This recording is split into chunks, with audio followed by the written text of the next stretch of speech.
आता पावसाळ्यामध्ये बऱ्याच ठिकाणी गवत येतं, फुलंसुद्धा येतात बऱ्याच वेळेस. आणि या झाडावरती पावसाळ्यामुळे काही बुरशी पण येत असते. तर हे गवतातले परागकण, काही फुलांचे परागकण आणि ही जी बुरशी येते त्याचे स्पोर्स असतात. त्यामुळे सुद्धा बऱ्याच जणांना ते आपल्या नाकावाटे डोळ्यामध्ये जातात.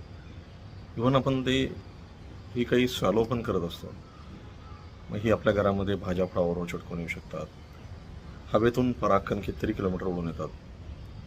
तर याच्यामुळे आतल्यात सेन्सिटायझेशन म्हणतात ते बदल होत जातात. आणि मग एका लेवलच्या वरती इन्फ्लमेशन वाढलं की मग हवामान बदलल्यामुळे आपण म्हणतो, किंवा काही थंड पाणी पिलं, आईस्क्रीम खाण्यात आलं, तेलकट खाल्लं की घसा दुखणे, टॉन्सिल, ॲडिनॉइड्स नाकाच्या मागे असतात, किंवा सर्दी, खोकला, डोकेदुखी, सायनोसायटिस, कानाचे प्रॉब्लेम्स म्हणा, किंवा दम्याचे अटॅकसुद्धा. तर ढगाळ वातावरणाने काय होतं की ही परागकणवरे आकाशाकडे खेचली जातात, हवा जी चालते.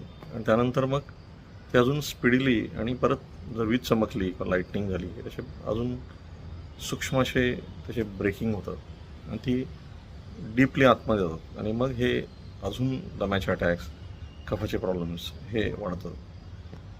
तेव्हा प्रॉपर तज्ज्ञ डॉक्टरांच्या सल्ल्याने याच्या अचूक पद्धतीच्या टेस्ट असतात. इव्हन आपल्या गाद्यामध्ये, सोफ्यामध्ये अशा वातावरणामुळे धुळीतले किटाणू, डस्ट माइट्स याचं प्रमाण वाढतं. त्यामुळे बऱ्याच जण आपण बघितलं असेल की असं कोंदटेच्या ठिकाणी गेल्यानंतर त्यांना शिंका, सर्दी, खोकला होतो. तर ह्याचे प्रॉपर टेस्ट केल्यानंतर त्याच्याविरुद्ध आपली अँटीबॉडीज तयार करता येतात. त्याला डिसेन्सिटायझेशन ॲलर्जी वॅक्सिन्स म्हणतात. बऱ्याच वर्षापासून ते आहेत, फक्त आपल्या भारतामध्ये त्याची जागरूकता नाही आहे. त्यामुळे तज्ज्ञ डॉक्टरांच्या सल्ल्याने आपल्या आतूनच याच्या विरुद्ध अँटीबॉडीज तयार करून जी आपली हायपर सेन्सिटिव्हिटी असते ती नॉर्मल सेन्सिटिव्हिटीला आपण आणू शकतो.